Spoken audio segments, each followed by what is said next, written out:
Right, ఇక డీటెయిల్స్లోకి వెళ్తే తెలుగు సినీ పరిశ్రమలో వివాదం పరిష్కారానికి నిర్మాతలు మెగాస్టార్ చిరంజీవి ఇంట్లో సమావేశమయ్యారు. తెలుగు ఫిలిం ఫెడరేషన్ 30% వేతన పెంపు డిమాండ్తో సమ్మెకు దిగడంతో నిర్మాతలు సమస్యపై చర్చించేందుకు చిరంజీవితో చర్చించారు.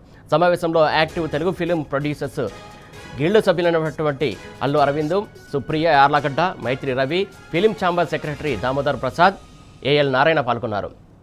తాము చిరంజీవిని కలిసి తమ సమస్యను వివరించామని నిర్మాతలు తెలిపారు. తాము చెప్పిన విషయాలను చిరంజీవి సావధానంగా విన్నారని, కార్మికుల అభిప్రాయాలను తెలుసుకుంటామని హామీ ఇచ్చారని వెల్లడించారు.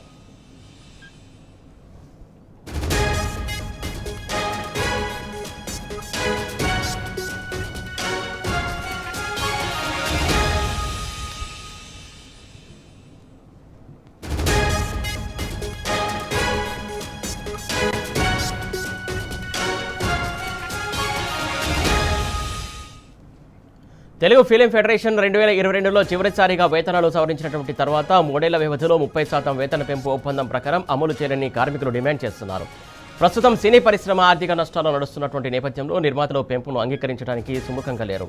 అయితే ఫెడరేషన్ తమ సభ్యులు వేతన పెంపును అంగీకరించిన నిర్మాతల షూటింగ్లకు హాజరవుతామని నిర్ణయించారు. దీంతో నిర్మాతలు యూనియన్లతో సంబంధం లేని కార్మికులను నియమించుకునేందుకు active Telugu film producers guild ద్వారా వెబ్సైట్ను ప్రారంభించారు.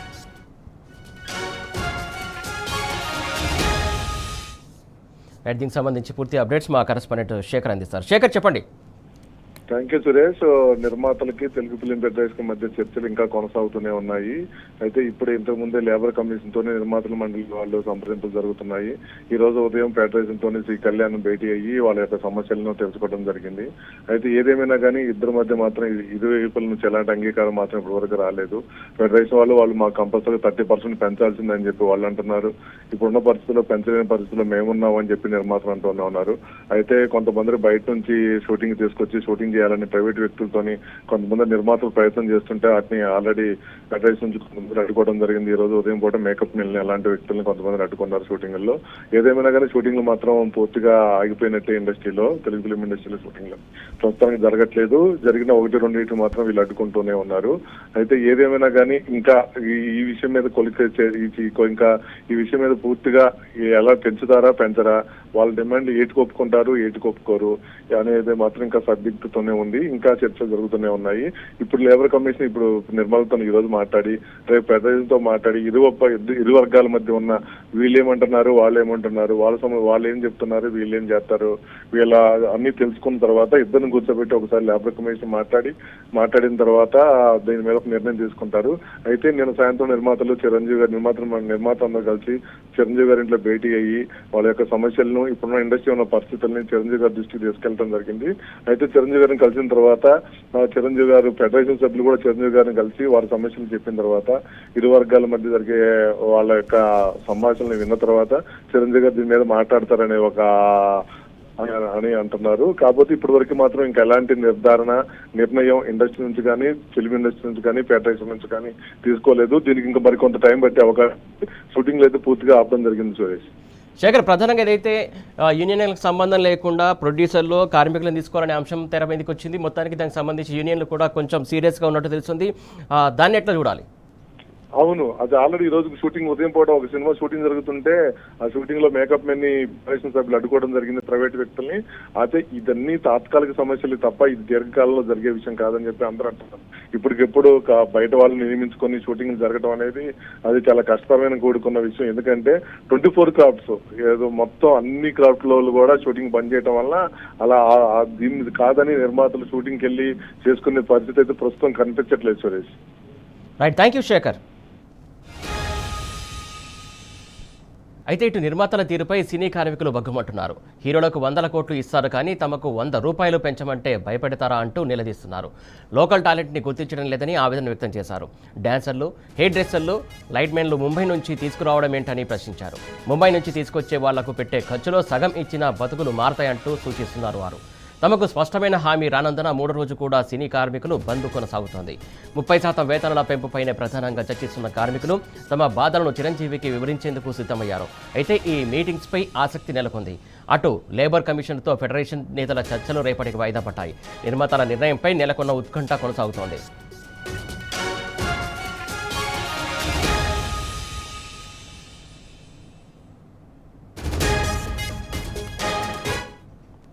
దీనికి సంబంధించి తాజా అప్డేట్స్ మా కరెస్పాండెంట్ అరవింద్ అందిస్తారు. అరవింద్ చెప్పండి. సురేష్, ఏదైతే చూసుకుంటే నిర్మాతల తీరుపై సినీ కార్మికులు ఇప్పటికే తీవ్రంగా ఆగ్రహం వ్యక్తం చేస్తున్నారు. కేవలం కనీసము హీరోలకు కోట్లు ఇస్తారు కానీ మేము 24 గంటలు మా కుటుంబాలను పక్కన పెట్టి మేము కార్మికులం కాబట్టి మేము ఇంత కష్టపడుతున్నా కూడా మన సినీ హీరోలు మరియు సినీ పారిశ్రామికలో పనిచేస్తున్న ప్రొడ్యూసర్లు కూడా మమ్మల్ని ఎందుకు పట్టించుకుంటలేరు అని ఇప్పటికి వారు తీవ్రంగా ఆవేదన వ్యక్తం చేస్తున్నారు.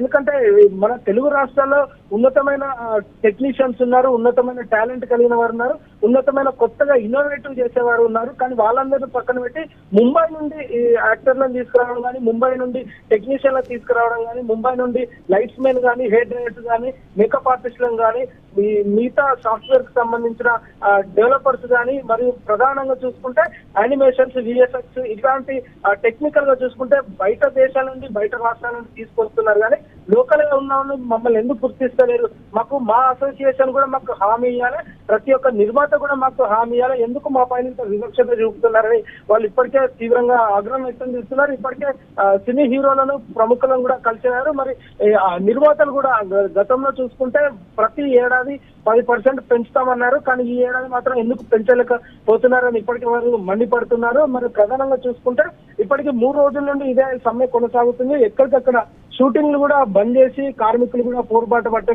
పరిస్థితి కూడా కనిపిస్తుంది. మాకు ప్రభుత్వం నుంచి మరియు ప్రభుత్వాన్ని కూడా మేము వేడుకున్నది ఏంటంటే సినిమాకు సంబంధించిన మినిస్ట్రీ అందరినీ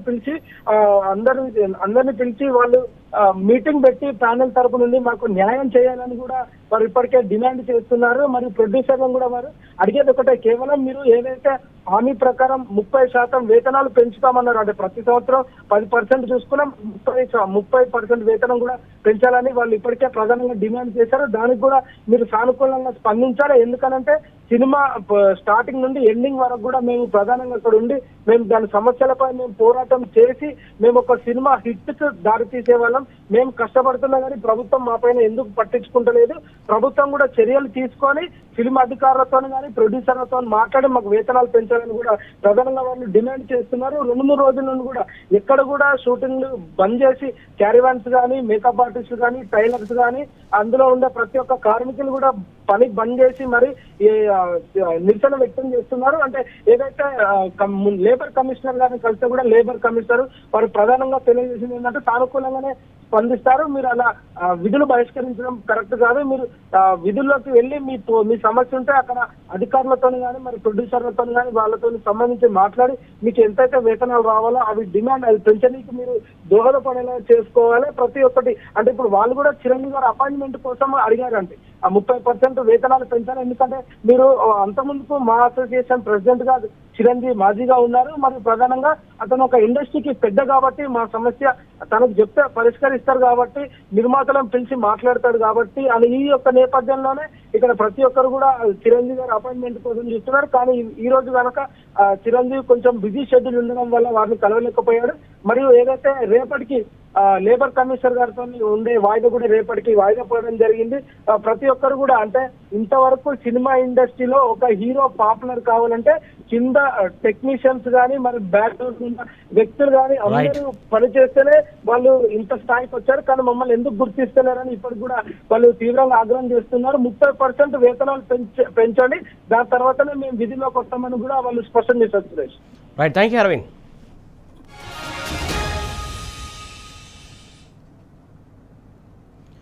ఇటు పార్టీకి రాజీనామా చేసినటువంటి గువ్వల బాలరాజుకు వ్యతిరేకంగా అచ్చంపేట బీఆర్ఎస్ కేడర్ భేటీ అయింది.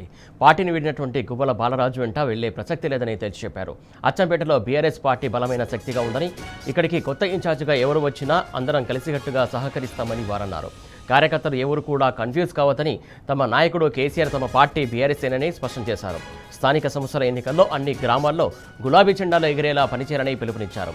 కేసీఆర్ పాలనలో అన్ని వర్గాల ప్రజలు సంతోషంగా ఉన్నారని, కాంగ్రెస్ ప్రభుత్వం మాత్రం ఇచ్చిన హామీలు తుంగలో తొక్కి పరిపాలన చేస్తుందని మండిపడ్డారు.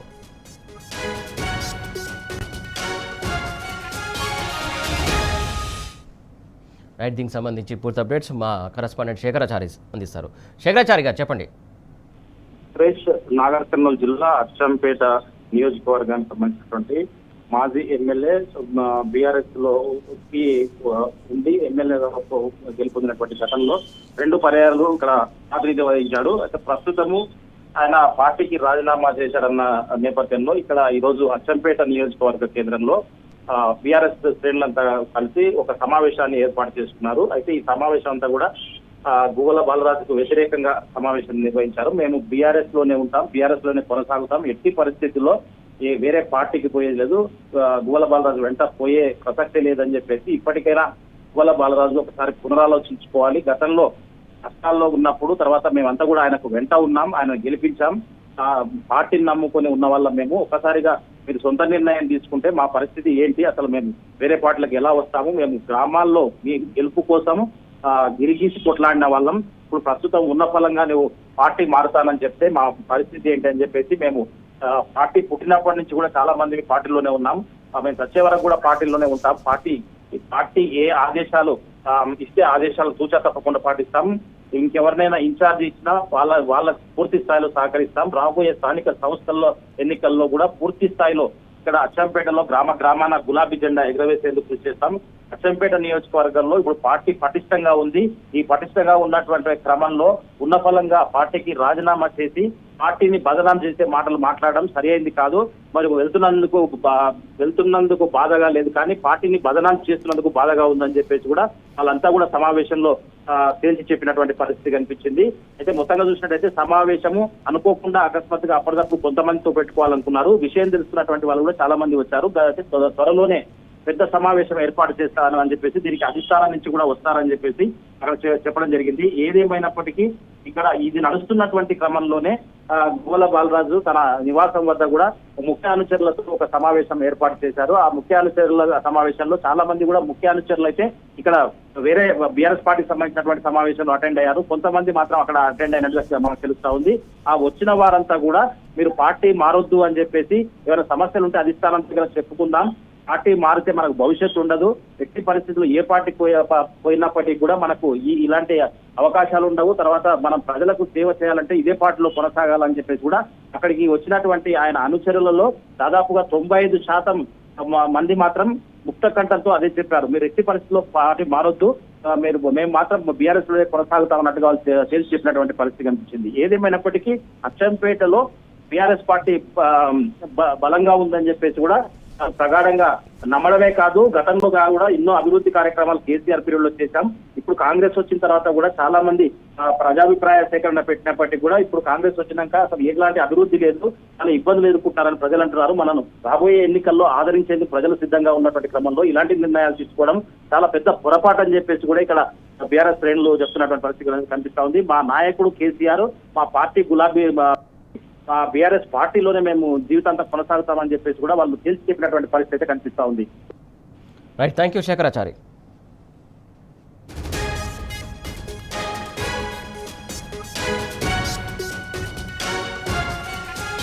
టాప్ 3 న్యూస్ చూస్తున్నాం. మధ్యాహ్న భోజన కార్మికులు పోరుబాట పట్టారు. హైదరాబాద్ సైఫాబాద్లోని పాఠశాల సంచాలకులు కార్యాలయం ఎదుట మధ్యాహ్న భోజన కార్మికులు ధర్నా నిర్వహించారు. ఎన్నికల సమయంలో ఇచ్చిన హామీలను అమలు చేయాలని నినాదాలు చేశారు. రేవంత్ రెడ్డి తమను నమ్మించి మోసం చేశారని ఆగ్రహం వ్యక్తం చేశారు.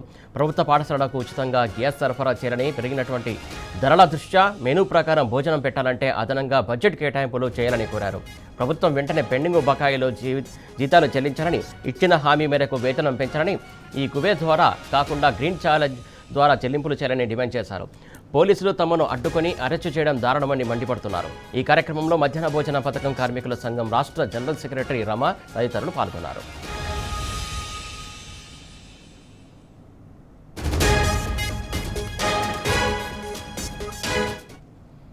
దీనికి సంబంధించి తాజా అప్డేట్స్ మా కరెస్పాండెంట్ అక్రమ్ అందిస్తారు. అక్రమ్, చెప్పండి. Good evening Suresh. ఇవాళ 11 గంటలకు ఉదయం మన పాఠశాల సంచాలకుల కార్యాలయం ఎదుట మధ్యాహ్న భోజన కార్మికుల సంఘం CITU ఆధ్వర్యంలో ధర్నా జరిగింది. ఈ ధర్నాకు రాష్ట్ర వ్యాప్తంగా అన్ని జిల్లాల నుంచి కార్మికులు తరలి వచ్చారు. వృద్ధులు, బాలింతలు, పిల్లలను సంఖ్యలో పెట్టుకుని కూడా ఈ ధర్నాలో పాల్గొన్నారు. అయితే వాళ్ళని పోలీసులు బలవంతంగా వాహనాలు ఎక్కించి బేగం బజార్ పోలీసుని తరలించారు. ఈ సందర్భంగా పలువురు కార్మికులు సంఘం నాయకులు మాట్లాడుతూ తమకు జీతాలు 10 నెలలుగా జీతాలు ఇవ్వడం లేదని, తమ పుస్తలు అమ్మి తమ ఆస్తులను తాకట్టు పెట్టుకుంటూ విద్యార్థులకు భోజనం పెడుతున్నామని ఖచ్చితంగా ఈ నెల చివరి వరకు జీతాలు పెండింగ్ జీతాలు విడుదల చేయాలని డిమాండ్ చేశారు. అంతేకాకుండా కాంగ్రెస్ ప్రభుత్వం ఎన్నికల సమయంలో ఇచ్చిన హామీ మేరకు 10,000 జీతంగా పెంచాలని డిమాండ్ చేశారు. తమను రేవంత్ సర్కారు నమ్మించి మోసం చేసిందని ఆగ్రహం వ్యక్తం చేశారు.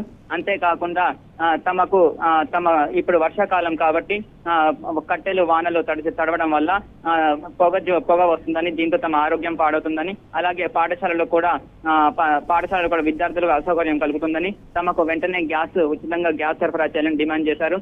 అది కాకుండా తమకు చెల్లించాల్సిన గత బకాయిలను ఈ కుబేర్ ద్వారా కాకుండా గ్రీన్ ఛానల్ ద్వారా నేరుగా తమ అకౌంట్ లోకి బదిలీ చేయాలని డిమాండ్ చేశారు.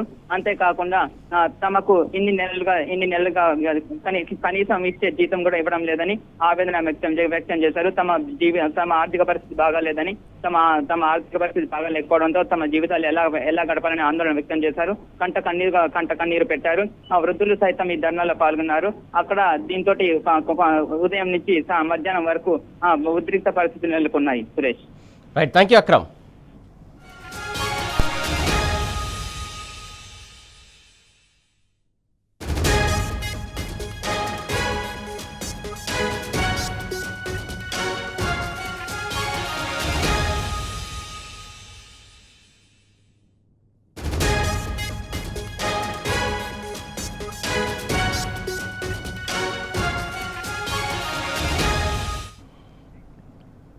రైట్గా టాప్ 4 న్యూస్ చూస్తున్నాం. పసిడి పరుగులు తీస్తుంది, కనక వర్షం కురిపిస్తుంది. గడిచిన 50 ఏళ్లలో పెరిగినటువంటి ధర ఒక ఎత్తైతే ఈ మధ్య పెరుగుతున్నటువంటి ధర దాన్ని బీట్ చేసింది. శ్రావణ మాసం పెళ్లిళ్ల సీజన్ కావడంతో బంగారానికి భారీగా డిమాండ్ పెరిగింది. దీంతో బంగారం ధరలు ఆకాశాన్ని అంటుతున్నాయి.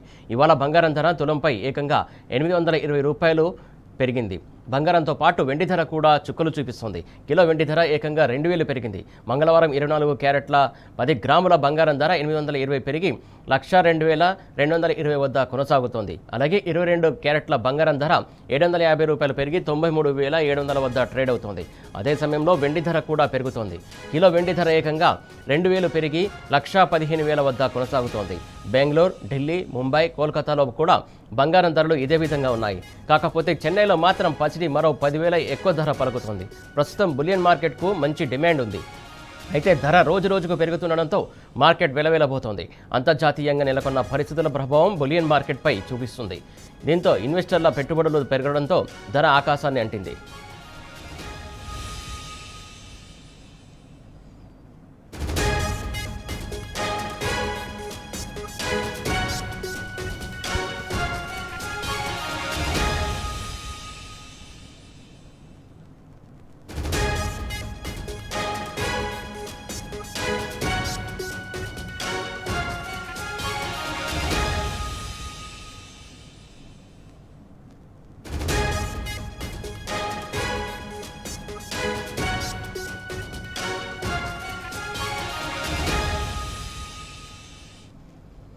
రైట్, దీనికి సంబంధించి తాజా అప్డేట్స్ మా కరస్పాండెంట్ యాసర్ అందిస్తారు. యాసర్, చెప్పండి, పసిడి ధర రోజు రోజుకి పైకి బాగుతుంది, దీనికి కారణం ఏంటి? బంగారం ధరలు అందరినీ ఒక్కసారిగా కలవర పెడుతున్నాయి. బంగారం ధరలు రోజు రోజుకి మరింత పెరుగుతూనే ఉన్నాయి. ఉన్నట్టుండి పసిడి ధరలు మళ్ళీ ఒక్కసారిగా ఇవాళ పుంజుకున్నాయి. ఈ ధరలు చూస్తుంటే సామాన్యులు టెన్షన్ పెడుతుంది. కొన్నాళ్ళుగా ఊహిసలాడిన గోల్డ్ రేట్స్ బంగారం ప్రైస్ ఒక్కసారిగా హైక్ అవుతుంది. గత రోజులుగా చూసుకున్నట్లయితే గోల్డ్ ధర 10 గ్రాములపై, గత 5 రోజులుగా చూసుకున్నట్లయితే గోల్డ్ ధర 10 గ్రాములపై ఇప్పటి వరకు 2,500 పెరిగింది. ప్రస్తుతం హైదరాబాద్ లో 24 క్యారెట్ల గోల్డ్ ధర వచ్చేసి ఇవాళ 1,02,330 చేరింది. అటు 22 క్యారెట్స్ బంగారం 10 గ్రాముల ధర 93,800 ఇవాళ హైదరాబాద్ మార్కెట్ లో పలుకుతుంది. ఏది ఏమైనప్పటికీ ఏదైతే అంతర్జాతీయ భౌగోళిక రాజకీయ పరిస్థితులు తారుమారైన నేపథ్యం ఈ ధరలు పెరుగుతున్నట్లు తెలుస్తుంది. అసలే పండుగ సీజన్ లో బంగారం ధరలు పెరగడం అనేది అందరికీ కలవర పెడుతున్న విషయం చెప్పవచ్చు. ప్రధానంగా ఈ ధరలు పెరగడానికి ఏదైతే అమెరికా అధ్యక్షుడు ట్రంప్ తీసుకుంటున్న టారిఫ్ నిర్ణయాలు కావచ్చు, ఈ బంగారం ధరలు పెరగడానికి ముఖ్య కారణం అని చెప్పవచ్చు. దేశీయంగా కొనసాగుతున్న ఈ పండుగ సీజన్ పెళ్లిళ్ల కోసం నగలు కొనుగోళ్లకు డిమాండ్ ధరలను మరింత బలపరుస్తాయి. అదనంగా పెరిగిన ద్రవ్యోల్బణ ఒత్తిళ్లు కావచ్చు, కొనసాగుతున్న కేంద్ర బ్యాంకు కొనుగోళ్లు బులియన్ కారణంగా బంగారం ధరలు పెరుగుతున్నాయని విశ్లేషకులు భావిస్తున్న పరిస్థితి ఉంది. ఏదైతే అంతర్జాతీయ మార్కెట్లో దిగుమతి సుంకాలు కావచ్చు, పన్నులు, ఎక్స్చేంజ్ రేట్లలో హెచ్చుతగ్గులు ప్రధానంగా బంగారం ధరలను ప్రభావితం చేస్తాయి. వాస్తవంగా చెప్పాలంటే బంగారం కొనాలనుకునే వారికి ఇది బ్యాడ్ రోజులు ఉన్నాయని చెప్పవచ్చు. మరో విధంగా చెప్పాలంటే ఇది నిజంగా చేదు వార్త అని చెప్పవచ్చు. ఇంకోటి ఏంటంటే ఈ శ్రావణ మాసంలో బంగారం ధరలు భారీగా పెరుగుతున్నాయి. ఆషాఢ మాసంలో బంగారం ధరలు కాస్త తక్కువగానే ఉన్న శ్రావణ మాసంలో మాత్రం బంగారం ధరలు చుక్కలను చూపిస్తుంది. శ్రావణ మాసంలో ఫంక్షన్స్ చేయాలనుకునే వారికి ఇది ఒక బ్యాడ్ న్యూస్ అని చెప్పొచ్చు. బంగారం ధరలు చూసి కాస్త ఈ ఫంక్షన్ చేసుకునే వాళ్ళు కాస్త వెనుకంజ వేసే ప్రసక్తి నెలకొంది. ఏదేమైనా పసిడి ధరలు రికార్డు స్థాయిలో పెరుగుతూ రోజు రోజుకు సరికొత్త గరిష్ట స్థాయిని తాకుతున్నాయి. ఈ క్రమంలో బంగారం మళ్ళీ ఆల్ టైమ్ గరిష్ట స్థాయికి చేరిందని చెప్పడంలో ఎలాంటి సందేహం లేదు సురేష్. సార్, ముఖ్యంగా ఏదైతే ఈ పసిడి ధర ఇలా పైకి పెరగడం వల్ల ప్రధానంగా ఏదైతే మధ్యతరగతి వాళ్ళకు చాలా ఇబ్బంది కలిగే అవకాశం కదా. ఏదైతే శ్రావణ మాసం ఒక పక్క పూజలు చేస్తారు, బంగారం కొనుగోలు చేస్తారు, దాంతో పాటుగా పెళ్లిళ్ళు కూడా ఎక్కువ చేసే అవకాశం ఉంది. మధ్యతరగతి పెళ్లి చేయాలంటే చాలా ఇబ్బంది కలిగించే అంశం కాదు అది. మొత్తానికి చూసుకున్నట్లే ఈ బంగారం ధరలు ఒక షాక్ ని ఇస్తున్నాయి. ఎందుకంటే మధ్యతరగతి వాళ్ళు బంగారం కొనాలంటే ఇది షాకింగ్ లాంటి వార్త అనొచ్చు. ఏదైతే గత 5 రోజులుగా వరుసగా పెరుగుతూ వస్తుంది బంగారం. ఈ బంగారం పెరగడంతో సామాన్యులు ఫంక్షన్లు చేయలేని పరిస్థితి ఉంది. ముఖ్యంగా శ్రావణ మాసంలో ఫంక్షన్ చేసుకునే రోజులు ఇవి అయినా బంగారం ధరలు పెరగడంతో కొంత కాస్త వెనుకంజ వేస్తున్న పరిస్థితి ఉంది. ఈ బులియన్ మార్కెట్ లో చూసుకున్నట్లయితే బంగారం ఒక్కసారిగా పరుగులు పెడుతుంది.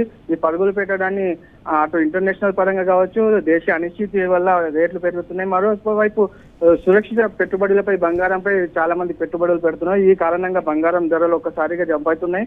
మరోవైపు ట్రంప్ ఎఫెక్ట్ కూడా ఈ బంగారం ధరలపైన కనిపిస్తున్నట్లు మనకు తెలుస్తుంది సురేష్. సార్, బంగారంతో పాటు ఇంకా వెండి కూడా ఇంకా ఎక్కువ పెరిగిందంటూ తెలుస్తుంది. ఎంత పెరిగింది వెండి? రైట్ సురేష్, బంగారంతో పాటు వెండి కూడా బంగారం బాటలను పడుతుంది. రోజు రోజు వెండి ధరలు కూడా పెరుగుతూనే ఉన్నాయి. అటు బంగారం ఎలాగైతే పెరుగుతుందో వెండి ధరలు కూడా అలాగే పెరుగుతున్నాయి. ఇవాళ దాదాపు వెండి ధర కూడా 1000 రూపాయలు పెరిగినట్లు తెలుస్తుంది. బంగారంతో పాటు వెండి ధరలు పెరగడానికి కూడా సామాన్యులు ఊహించలేకపోతున్నారు. ఈ బంగారం ధరలు ఒక్కసారిగా ఇలా పెరగడం సామాన్యులకు కాస్త చేదు వార్తాయని చెప్పవచ్చు Suresh. Right, thank you. Sir,